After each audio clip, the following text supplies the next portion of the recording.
Bonjour, je m'appelle Julien, je suis fleuriste à Paris 7e et aujourd'hui je vais vous expliquer comment fleurir une pièce. Tout dépend de la décoration de la pièce. Si on a un intérieur plutôt de style, contemporain ou classique. Pour des intérieurs de style, j'opterai plus facilement pour des bouquets champêtres, nature, une ou deux variétés de fleurs, une ou deux couleurs, plutôt de forme ronde et opulente. Pour un intérieur contemporain, plutôt choisir des vases simples, épurés, peut-être une répétition de ses propres vases, et venir juste ajouter une ou deux fleurs d'une seule couleur avec un feuillage pour les souligner. Pour un intérieur contemporain, je vous ai présenté une série de vases, des fleurs très connues et assez faciles à travailler, donc pour vous faire un exemple de ce que l'on peut faire rapidement et sans grande connaissance. Donc on va commencer par installer du feuillage.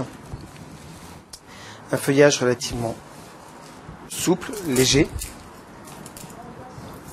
qui ne va pas venir occulter ou alourdir les vases. On le laisse tomber au fond. Donc, pour le plus grand vase, on va par contre attacher le feuillage à l'aide d'un petit fil de couleur sur la fleur.